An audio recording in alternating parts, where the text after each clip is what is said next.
Manajemen konflik ini juga sangat penting karena bila kita memiliki itu, maka setiap perselisihan yang ada akan dapat tertangani secara terarah.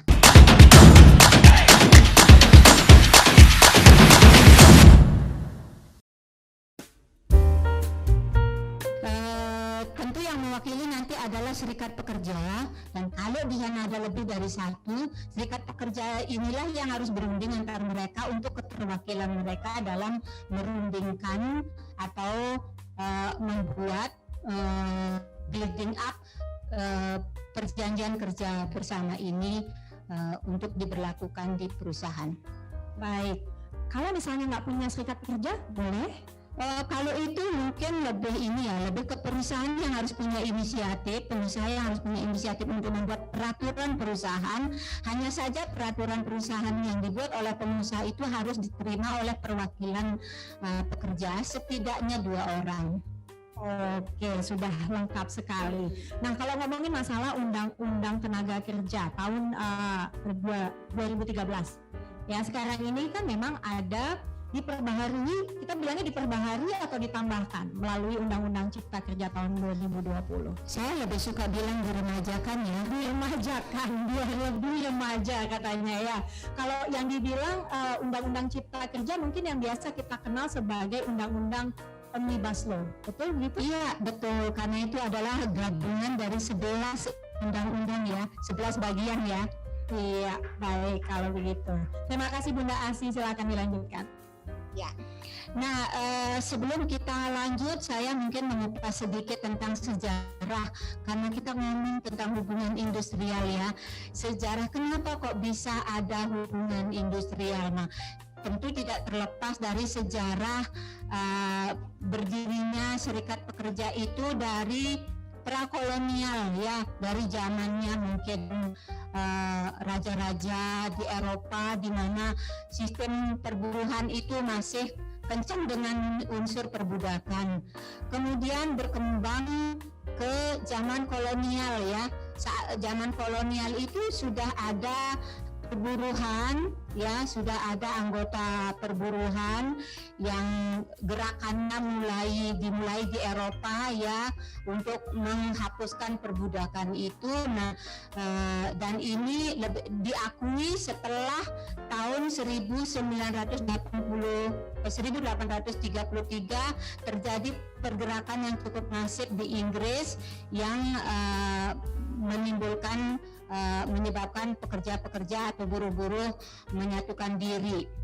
Kemudian kalau di Indonesia sendiri, gerakan ini tentu mulai dari zaman penjajahan yang berkembang pada zaman Orde Lama, dan kemudian Orde Baru ya. Orde Baru itu di mana hubungan industrial ini dikemas sedemikian rupa oleh pemerintah untuk menciptakan harmonisasi yang disebut dengan hubungan industrial Pancasila.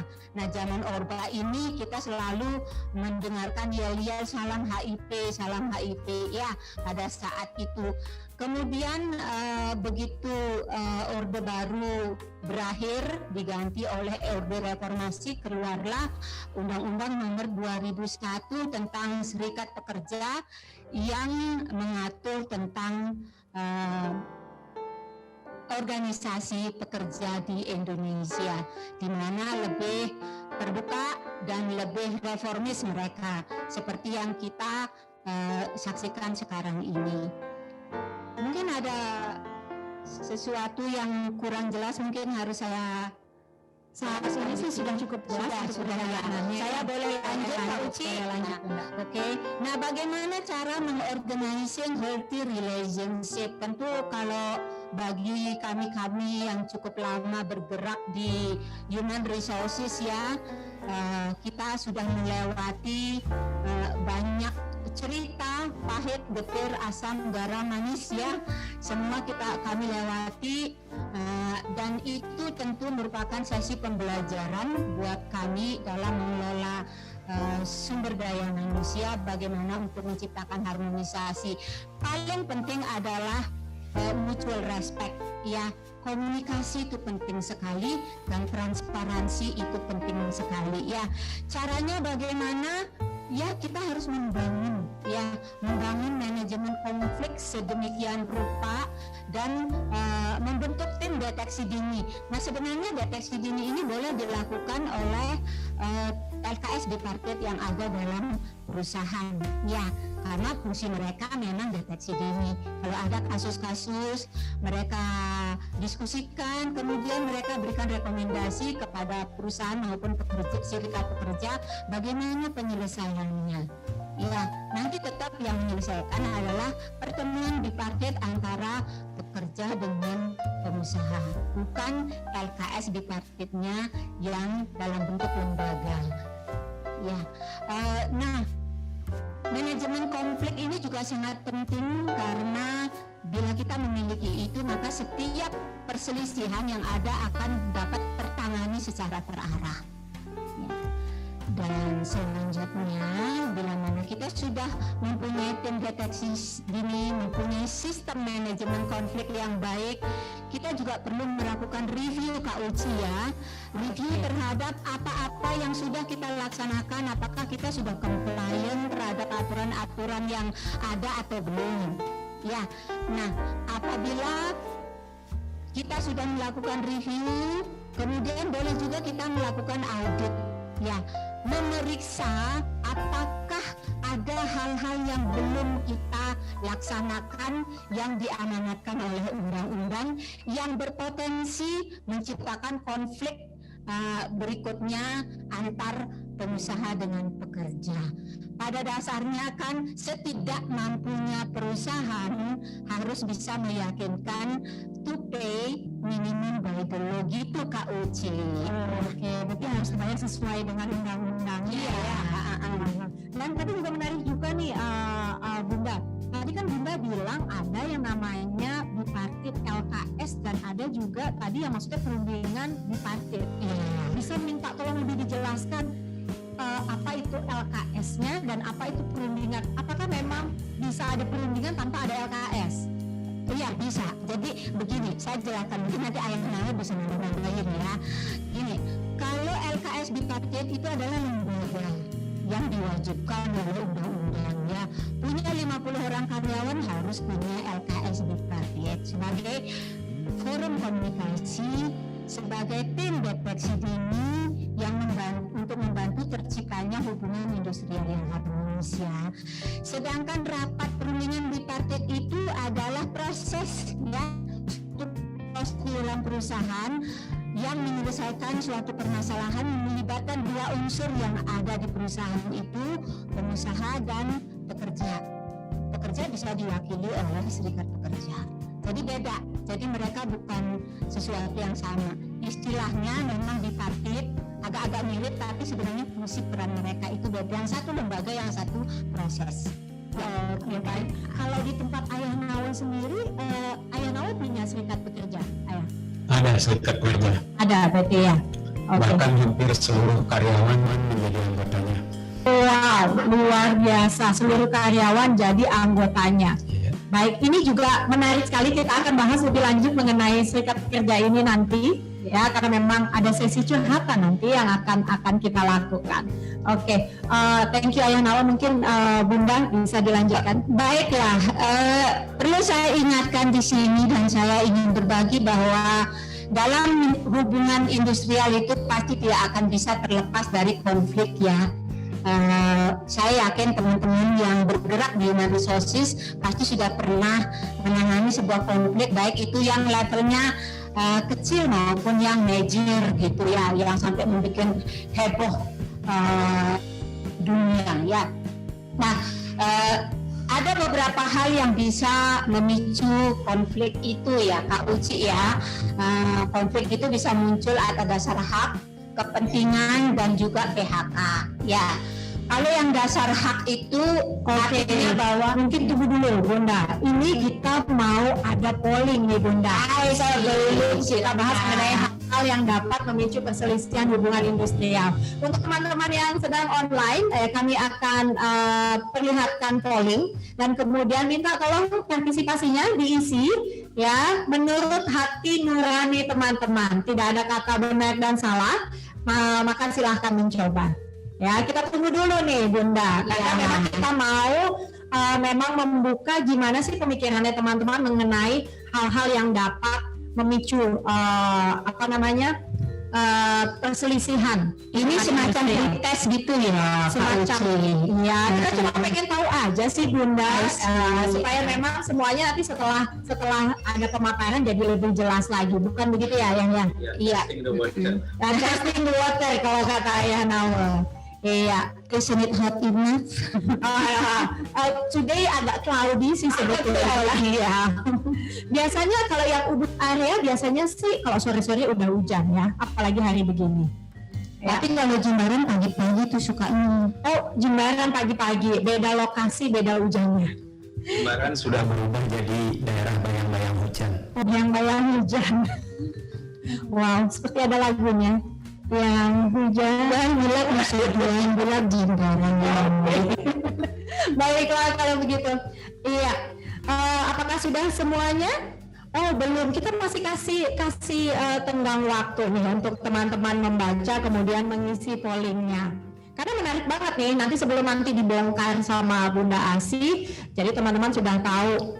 Ya di situ ada terlihat apabila gaji tidak dibayar penuh atau di bawah UMK, upah minimum provinsi atau upah minimum kabupaten, ini termaksud dalam. Ya, jadi silakan menjawab. Kalau menurut teman-teman, apakah ini masuk ke dalam kewajaran dalam perusahaan? Ya, boleh. Maksudnya wajar-wajar aja sih. Ya, oke. Atau memang pemicu perselisihan hak, atau bisa menjadi pemicu perselisihan kepentingan. Ya, silakan dijawab. Kemudian nomor 2, apabila perusahaan mengubah isi perjanjian kerja tanpa persetujuan karyawan, ini termasuk di dalam. Ya, apakah ini pemicu perselisihan hak, pemicu perselisihan kepentingan, atau pemicu kedamaian perusahaan? Ya, oke. Sembari nunggu nih Bunda sama Ayah, ya sembari nunggu, saya mau tanya sebetulnya berapa lama sih, atau memang seberapa banyak Ayah pertama, seberapa sering Ayah bekerja di perusahaan yang memang ada serikat pekerjanya? Hampir di semua perusahaan yang saya masuki memiliki serikat pekerja.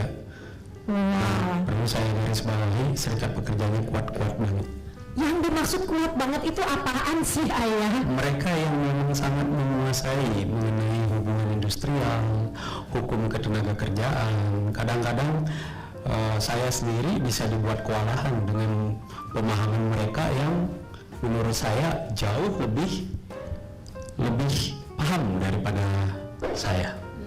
Oke, berarti memang mungkin ada juga maksudnya pembelajaran mungkin dari kita di Human Resources, kita belajar juga ke serikat pekerja. Iya, kalau Bunda sendiri gimana Bunda? Di tempat kerja yang pertama tidak ada serikat pekerja, juga tidak ada manajer SDM. Semua by owner guys. But it was long time ago, seperti kayak 30 tahun yang lalu gitu. Nah tapi tempat kerja yang berikutnya semua ada, bahkan di salah satu tempat kerja saya itu ada yang multi union. Jadi ada lebih dari, dalam satu perusahaannya ada lebih dari serikat pekerja. Nah pada saat itu ya saya take it fun aja, sebab saya pasif, saya stay pasif, saya mengharapkan mereka yang aktif gitu, karena apa-apapun mau berunding sama kita, dia harus membuat rekonsiliasi ya. Dan yang sekarang juga ada, dan cukup militan. Wah. Baik, kalau begitu nanti kita bahas lebih lanjut lagi, mulai memanas. Ya, kita akan buka pollingnya. Ya, kita akan buka pollingnya di sini, hal-hal yang dapat memicu perselisihan hubungan industrial. Wow, yang nomor 1 ada tenang teman-teman ya, di sini tidak ada salah atau benar, jadi tidak masalah karena memang nantinya Bunda Asi sendiri akan membahas mengenai ini. Yuk kita lihat apakah memang cocok atau enggak sama si pemaparan yang Bunda Asi. Iya, silakan Bunda Asi. Baik, kembali lagi saya akan bahas sedikit tentang hal-hal yang dapat memicu perselisihan. Itu ada 3 hal yang pokok, yaitu yang sifatnya atas dasar hak, atas dasar kepentingan dan atas dasar PHK. Nah, saya di sini akan memberikan contoh kasus saja, bukan definisi dari masing-masing pemicu perselisihan itu ya. Kalau atas dasar hak itu di mana karyawan tidak memperoleh apa yang menjadi haknya secara undang-undang, seperti karyawan itu berhak dibayar upah minimum ya. Kalau yang 1 tahun berhak untuk mendapat upah minimum ya, setidaknya yang minimum by the laws itu upah minimum. Tapi perusahaan memberikan diskon ya, tanpa pandemi, tanpa ada situasi yang luar biasa ya, karyawan situasi bisnis normal tapi perusahaan mendiskon gaji karyawan, tidak mendapatkan secara sesuai undang-undang. Jadi itu bisa diperselisihkan oleh karyawan dan perselisihannya bisa masuk kategori perselisihan haknya. Atau juga karyawan tidak diberikan THR, di mana THR itu adalah sesuatu yang wajib ya, wajib harus dibayarkan minimum 1 kali upah per bulan kan, tapi ini tidak dibayarkan sama sekali, berarti itu bisa memicu perselisihan hak. Juga umpamanya gaji dipotong tanpa persetujuan ya, umpamanya biasa terima gaji 10 juta tapi tiba-tiba memang perusahaan mengalami masalah keuangan, lalu gaji karyawan tanpa persetujuan karyawan dipotong 10%, 20%, 15% whatever ya. Jadi itu juga bisa memicu perselisihan hak.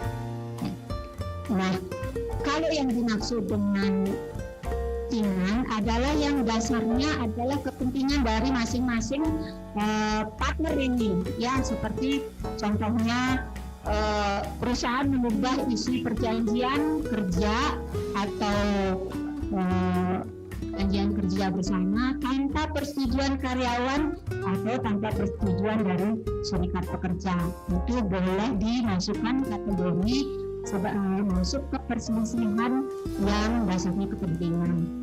Atau karyawan memaksa perusahaan agar membayar THR melebihi dari ketentuan undang-undang, artinya bahwa perusahaan mampunya cuma memenuhi undang-undang memberikan THR 1 kali gaji per bulan ya, tapi karyawan minta tambahan 15 kg atau 50 kg beras ya, atau tambahan tiket mudik pulang kampung gitu, itu bisa masuk luar biasa tambahan kreatif sekarang ya. Kalau minta kan nggak apa-apa ya, kalau dikasih ya nanti tunggu syukuri, kalau nggak dikasih mbak ya jangan maksa gitu ya.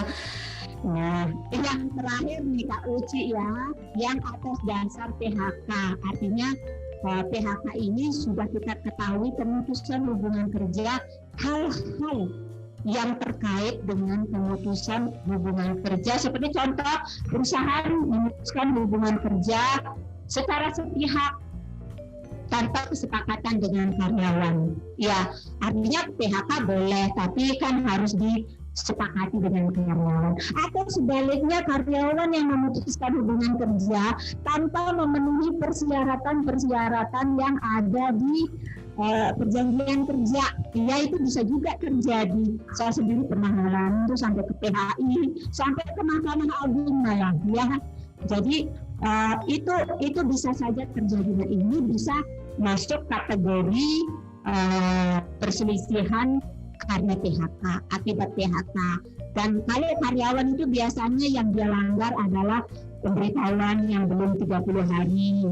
Ya kan, kalau secara umum kan 30 hari notis ya, untuk notis ya, untuk pemutusan hubungan kerja, atau tidak memenuhi lah apa yang di persyaratan PHK, apa yang dicantumkan dalam perjanjian kerja antara karyawan dengan pengusaha begitu. Oke, berarti mengenai atas dasar PHK nih, Bunda dan Ayah nanti bisa menambahkan. Ada nggak pernah memang punya pengalaman, karena ini kan kayak yang tadi maksudnya ini dari pihak karyawannya yang memutuskan hubungan kerja ke perusahaan. Ya mungkin memang kurang dari 1 bulan. Biasanya ada yang memang kalau kita bilang sih, kalau di Human Resources biasanya kita bilangnya mengkabar. mundur tanpa berita. Ya kan? Ada yang kayak begitu. Apakah itu bisa dikasuskan? Bisa. Berarti itu memang jadi ini juga kalau pengusaha keberatan, atau memang misalnya ketika memang karyawan memang belum membuat handover yang benar mungkin ke perusahaan, itu juga berarti bisa juga. Banyak juga sih unsur-unsur yang bisa dijadikan alasan untuk mengajukan ini sebagai suatu perselisihan. Oke, tapi apakah itu worth it ya, maksudnya I mean that as a human resources setelah itu kita memperkarakan itu, Bunda? Tergantung nilai kontraknya, kalau nilai kontraknya banyak berarti bisa ya, tergantung kerugian yang diciptakan. Oke, I think that's also good, tergantung kerugian juga yang bisa ditimbulkan berarti pada saat memang karyawan tersebut melakukan pemutusan hubungan kerja tanpa persyaratan yang memang diminta oleh perusahaan. Saya koreksi, tanpa memenuhi persyaratan yang disepakati. Ya, perlu di-highlight ya teman-teman semua, harus disepakati. Ya, apalagi juga sekarang ini masa pandemi, ya, kalau tadi dibilang ada atas dasar hak.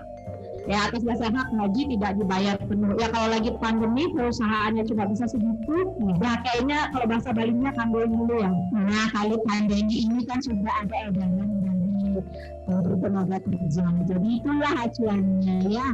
Dan di sana dikatakan bahwa yang penting tidak terjadi PHK. Bila mana terjadi penyesuaian upah, silahkan sepakati bersama di dalam perusahaan antara pekerja dengan pengusaha. Sepanjang sepakat nggak masalah. Sepanjang sepakat. Ada tambahan sepertinya ya, saya bisa tambahkan hubungannya dengan pandemi ini, pembayaran upah itu bisa disesuaikan dengan kondisi keuangan perusahaan atas dasar kesepakatan dengan dengan karyawan. Namun demikian di Permen 104 itu ditegaskan bahwa benefits yang lain seperti misalnya tunjangan BPJS, tenaga kerja, BPJS, kesehatan itu tidak boleh dikurangi dari dasar perhitungan semula. Artinya kalau seseorang mendapatkan gaji 10 juta, nanti tunjangan BPJS tenaga kerjanya tidak boleh dikurangi sesuai dengan gaji yang sudah disesuaikan, tetap 10 juta. Ya. Kalau BPJS kesehatan itu kan dihitung sampai dengan gaji 12 juta kalau sekarang. Itu juga tidak bisa dikurangi, walaupun misalnya si karyawan sekarang gajinya diturunkan menjadi atau disepakati menjadi 6 juta. Tetap perhitungan yang kesehatannya berdasarkan nilai 12 juta. Berdasarkan kontrak yang memang sudah disetujui, nanti ya tidak boleh dicounting kalau untuk manfaat dari BPJS kesehatan ataupun BPJS ketenagakerjaan. Ada risiko Ada risiko. Contohnya seperti ini, kemungkinan risikonya seperti ini. Andai preminya kita potong, premi ketenagakerjaan, namanya JHT, kematian, kecelakaan dan segala macam kita potong pembayarannya. Tentu benefit yang akan diterima nanti menyesuaikan dengan premi yang dibayar, kan begitu. Nanti ada kemungkinan karyawan nanti mendapat benefit yang kurang dari seharusnya dia terima. Nah, dalam hal ini membuka celah bagi karyawan untuk melakukan gugatan atau menjadikan ini sebuah perselisihan. Kan anjuran saya adalah lebih baiklah goodwill. Seberapa sih goodwill perusahaan itu penting? Seberapa besar sih pengaruh dari premi itu terhadap finansial perusahaan, daripada nanti harus melewati dispute ya, karena sampai ke pengadilan yang tentunya akan menguras tenaga dan biaya yang tidak murah begitu ya. Jadi untuk benefit usahakan agar tetap dibayar sesuai yang seharusnya. Yang boleh disesuaikan atas dasar kesepakatan hanyalah upah, ya, Iya, oke. Kalau kata Pak Made Oki, katanya suaranya agak kurang jelas ya di Wakatobi. Ya, mungkin nanti kita lebih jelaskan lagi suaranya, mungkin agak lebih dekat ke mic Pak Ayanawo juga. Ya, berarti tadi yang perlu kita recap adalah untuk manfaat BPJS Ketenagakerjaan, BPJS Kesehatan tidak boleh di-courting. Jadi ingat untuk teman-teman Human Resources itu nggak boleh di-courting. Kalau berdasarkan kontrak itu misalnya kontraknya di 10 juta, maka memang premi harus dibayarkan di BPJS Tenaga ataupun BPJS Kesehatan harus sesuai dengan yang harus dibayarkan, ya, tidak dengan gaji yang memang berlaku pada saat pandemi, setelah didiskon, gaji setelah didiskon, ya, karena ada resiko yang cukup serius di sana. Iya. Atau misalnya memang mungkin ada alasan supaya bisa dapat BLT, Bunda, Ayah, jadinya didiskon. Ya, itu artinya Anda memilih. Ya, it's a matter of your choice. Mau BLT atau mau long term impact on your benefit kalau terjadi kecelakaan, kalau terjadi kematian itu kan. Ya. Baik, terima kasih. Oke, kayaknya kita bisa lanjutkan ya pembicaraan kita kali ini. Ya. Saya akan lanjutkan dengan communication techniques, ya. Tidak banyak yang bisa saya share di sini karena saya yakin teman-teman juga sudah banyak belajar dari ahli-ahli komunikasi, ya, atau ikut mungkin seminar-seminar tentang komunikasi yang efektif, komunikasi yang cantik, yang indah, ya, yang produktif dan lain sebagainya. Tetapi saya ingin menganjurkan bahwa untuk menjaga komunikasi yang baik dengan karyawan dan transparansi yang baik dengan karyawan, karena itu adalah kunci dari keberhasilan hubungan industrial, adalah aktifkan pertemuan-pertemuan dengan karyawan. Ya, mingguan, bulanan. Di tempat saya sendiri, saya tetap melakukan town hall, general staff meeting. Jadi karyawan kita kumpulkan 200-300 dari mereka, lalu kita presentasikan bisnis kita secara transparan, lalu kita buka sesi Q&A. Jadi mereka bisa mendapat jawaban langsung, ya, dari manajemen. Dan itu biasanya nanti yang paling penting berada dalam sesi town hall itu adalah General Manager, Director of Finance, dan Director of Human Resources atau Human Resources Manager. Ya, jangan takut. Ya, banyak orang takut kan melakukan General Staff Meeting, ya. Banyak yang nervous, nanti pertanyaan mereka emangnya there will be strange questions yang tidak di-expect, tetapi itu harus, ya. Nah, rapat bulanan boleh, bipartit meeting juga dilakukan secara kontinu, ya. Kalau memang harus 2 bulan sekali sesuai PKB, lakukan 2 bulan sekali, ya. Lakukan rapat-rapat ad hoc sesuai hasil tim deteksi dini, ya. Kalau menerima masukan dari LKS bipartit bahwa ini airnya mulai menghangat loh, cepat lakukan meeting, ya, membahas tentang hasil deteksi dini itu, ya, laporan-laporan itu. Kemudian membangun komunikasi yang efektif, gimana caranya? Banyak sekali caranya, ya. There's plenty of reference, plenty of books, plenty of authors yang talking about building effective communication, ya. Jadi saya mungkin kalian mungkin bisa baca di slide, tapi saya tidak akan bahas banyak. Tetapi paling penting gunakan bahasa yang sederhana. Kalau berhadapan dengan karyawan, jangan menggunakan bahasa yang terlalu akademis. Kalau maksudnya they don't understand, then they got confused and problem can start because of the misunderstanding. Jadi bahasanya sesimpel mungkin. Yang penting nyampe. Yang penting mereka understand dan kemudian mereka buy it out gitu. Yang penting kan itu buy out. Ada buy-in-nya ya. Yes, ya. Oke. Kemudian juga mungkin teman-teman bisa juga dimasukkan di kolom chat, ada cara-cara tertentu nggak sih, teknik-teknik tertentu yang memang teman-teman biasa lakukan nih supaya memang berkomunikasi dengan karyawan jadi lebih kece. Ya, adding on to my tips lah di sini. Iya. Kalau Ayah Nalu ada tips? Saya kira para peserta mungkin lebih lanjut punya ini input-input. Jadi datangnya biar tidak hanya dari kami aja. Iya, mungkin kami ini merasa old fashion gitu menghadapi para milenial. yang penting kan jiwanya muda kan ya. Yang penting tidak menyimpang dari peraturan perundangan. Iya, dan Kak Uci, saya anjurkan, ini saya tekankan, jalur diplomasi jauh lebih penting daripada jalur konflik. So, maximize communication. Lobby-lobby ya. Lobby-lobby ya, dan lobby-lobby itu bisa di mana saja ya teman-teman ya. Mungkin bisa bikin setelah selesai kerja, yuk main badminton bareng, yuk undercover gitu.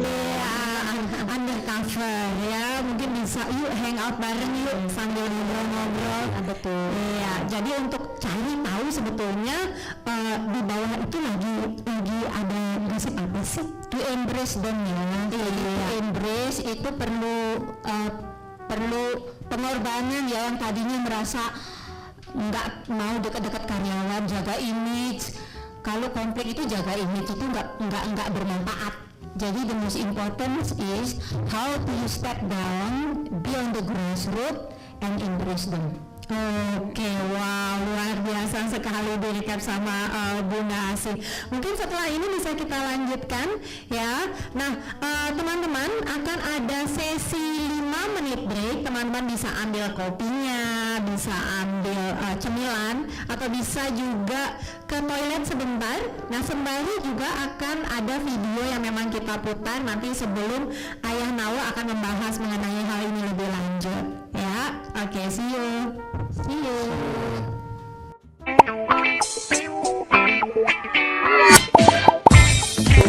Halo workers, selamat datang kembali di Ruang Kerja, sebuah program informatif seputar perburuhan dari Trade Union Rights Center atau TURCI. Gue Yasinta, dan di video kali ini kita akan membahas apa itu serikat pekerja atau serikat buruh, atau yang lebih familiar lagi dengan sebutan trade union. 10 juta lapangan pekerjaan untuk rakyat Indonesia.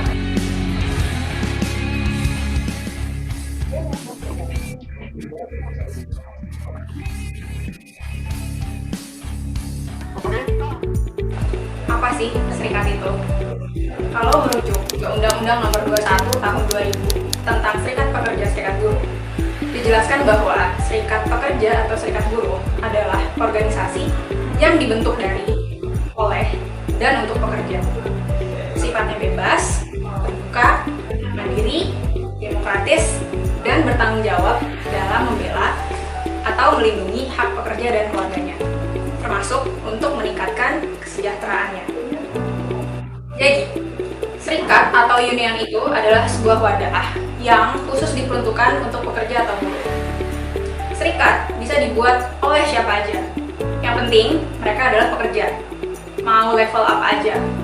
Jadi dalam serikat, baik staf operasional, staf OB, sampai manajer bisa bersatu dalam satu serikat. Ya, tapi ini juga kalau manajernya mau masuk serikat ya. Nah, untuk fungsinya sendiri, serikat itu krusial banget. Kenapa? Karena untuk memberikan perlindungan, pembelaan hak-hak, dan kepentingan para pekerja yang jadi anggotanya. Hal ini tentunya dalam konteks hubungan kerja dan hubungan industrial ya. Emang seberapa penting sih kita berserikat? Gini, di dunia sekarang ini, di mana kehidupan para pekerja yang sangat rentan akan beberapa hal seperti 1. Stres akibat bekerja, jam kerja panjang nggak kelar-kelar, upah mepet sampai mau beli makan siang aja harus dikonversi dulu dengan tingkat kekenyangannya, seksual harassment di tempat kerja, PHK, demosi, mutasi, dan hal-hal lainnya bisa banget terjadi tiba-tiba. Nah, keberadaan serikat itu bisa membantu kita terhindar dari hal-hal yang tadi gue sebutin. Caranya gimana sih biar serikat bisa bantu kita untuk menghindari hal-hal tersebut? serikat sebagai wadah berhak jadi representatif kita sebagai pekerja. Juga bisa jadi lawyer yang sah saat terjadi perselisihan antara kita dan pemberi kerja. Serikat juga bisa menyampaikan aspirasi pekerja atau buruh ke pemberi kerja dan mengadvokasikannya. Misalnya di perusahaan kamu cutinya cuma 5 hari nih per tahun. Selain melanggar UU yang mana sebenarnya harusnya 12 hari per tahun, serikat juga bisa jadi jembatan untuk menegosiasikan hal ini. Serikat pekerja umumnya terbagi menjadi 2 jenis. Pertama, serikat yang didirikan oleh pekerja dalam satu perusahaan atau di beberapa perusahaan. Yang kedua, serikat yang didirikan oleh pekerja yang tidak bekerja di perusahaan. Jadi, serikat juga bisa didirikan sama pekerja-pekerja lintas perusahaan, lintas sektor, seperti yang tadi udah dijelasin. Udah banyak sih serikat-serikat yang berbasis profesi, tapi tidak bekerja dalam satu perusahaan. Bahkan, para freelancer juga sekarang pada bersatu, berserikat untuk melawan sekat. Lalu gimana sih cara bikin serikat? Gampang banget. Coba kumpulin 10 orang aja di tempat kerja kamu. Tentuin struktur organisasinya dan catatkan serikat kamu ke instansi pemerintah. Dalam hal ini, Dinas Ketenagakerjaan setempat. Saat kamu mencatatkan serikat kamu harus bawa 3 hal. Yang pertama, daftar nama anggota pembentuk. Yang kedua, ADART dari serikat. Yang ketiga, susunan nama pengurus. Gimana? Gampang kan bikin serikat? Jangan takut ya untuk berserikat. Kita berhak kok untuk berserikat, berkumpul, dan mengeluarkan pendapat. Oke, sebagai konklusi, berserikat itu tidak melulu seperti yang kita lihat di TV-TV sebenarnya. Ada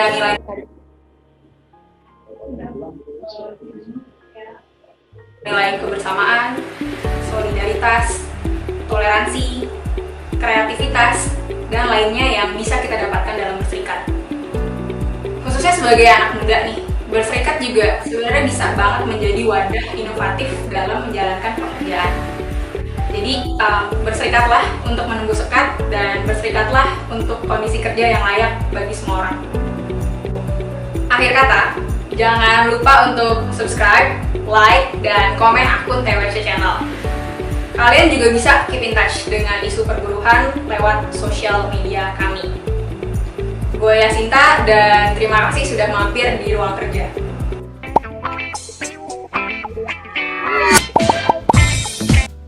Hai, selamat datang kembali di acara kita hari ini ya.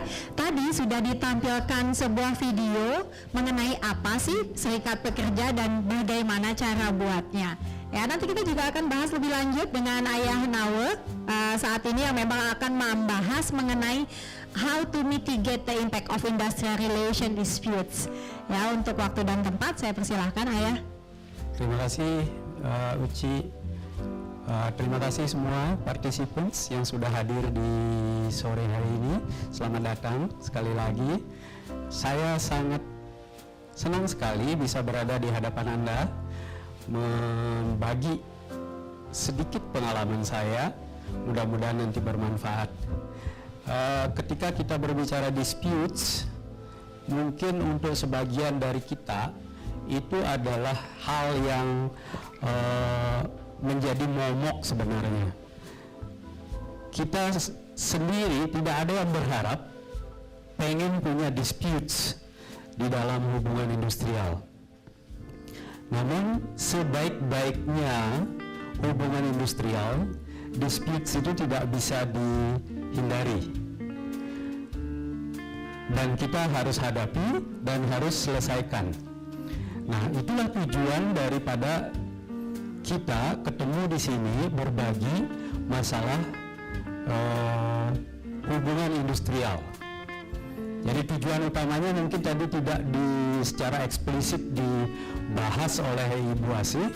Tujuan utama kita mempelajari hubungan industrial itu adalah menciptakan hubungan kerja yang harmonis, di mana tercipta ketenangan berusaha dan ketenangan bekerja. Nah, itu yang menjadi tujuan. Dan tentu saja kalau terjadi dispute di tempat kerja, kita tidak akan lagi bisa bekerja dengan tenang, tidak juga bisa bekerja dengan berusaha dengan tenang. Oleh karena itu, dispute itu harus diselesaikan. Ya, saya ingin membahas sekarang bagaimana caranya mengurangi risiko yang mungkin timbul dengan adanya disputes. Undang-undang maupun pemerintah dan orang-orang yang menjadi stakeholders di dalam hubungan industrial selalu menekankan penyelesaian konflik atau dispute di tempat kerja itu supaya diselesaikan secara internal, secara bipartit namanya, tapi bukan oleh LKS bipartit. Ya, jadi ada teknis penyelesaian perselisihan itu melalui pertemuan bipartit, jadi melalui rapat-rapat bipartit.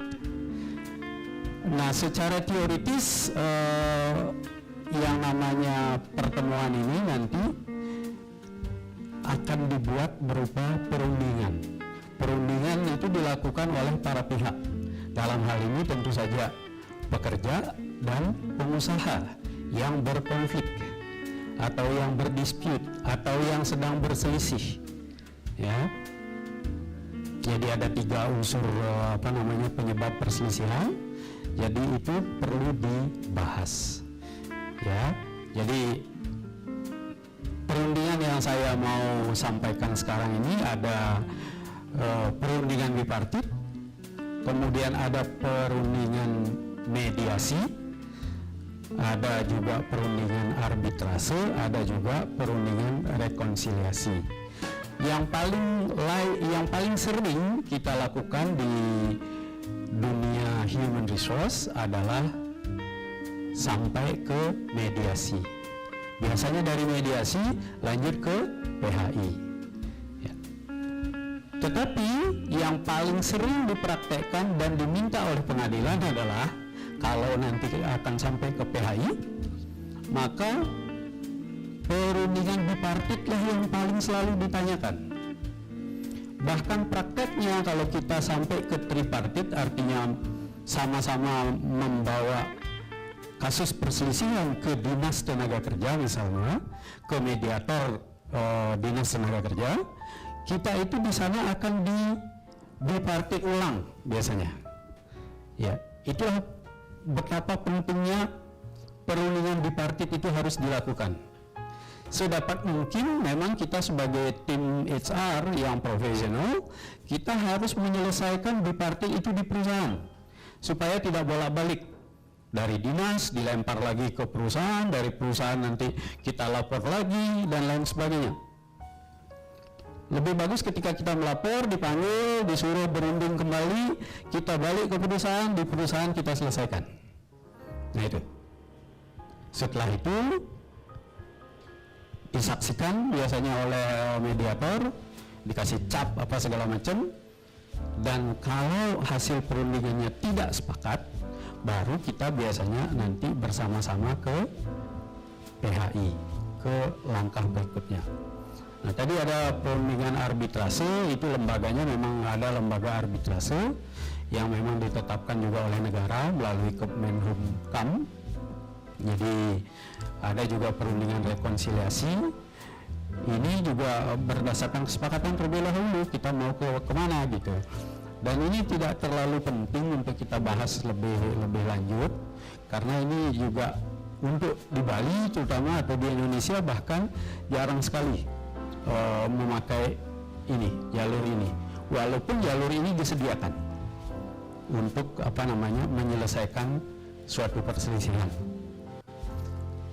Cuma kalau melalui jalur 2 ini biasanya itu tidak bisa dilanjutkan ke PHI karena keputusan yang diambil di situ bersifat final.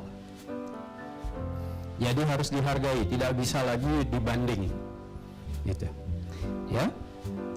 Kalau tadi saya tekankan kita melakukan perundingan di dalam secara bipartit, tentu ada prosedur-prosedur formal yang harus dilalui.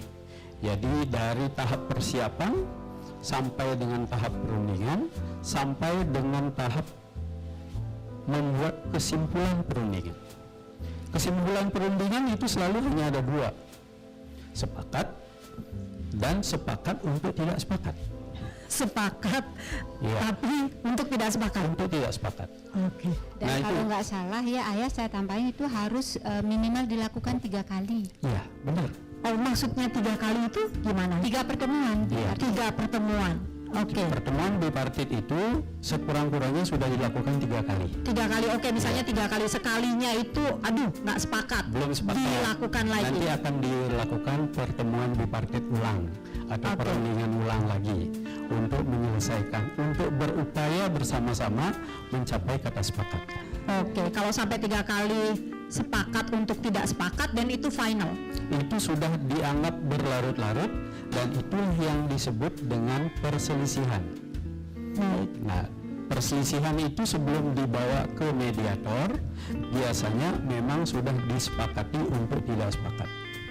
Oh, kata ini tetap mengiang-ngiang di benak saya, ya, sepakat untuk tidak sepakat. Ya, Semua bipartit yang dilakukan dalam perusahaan maupun di dinas tenaga kerja itu minimal harus masing-masing minimal 3 kali.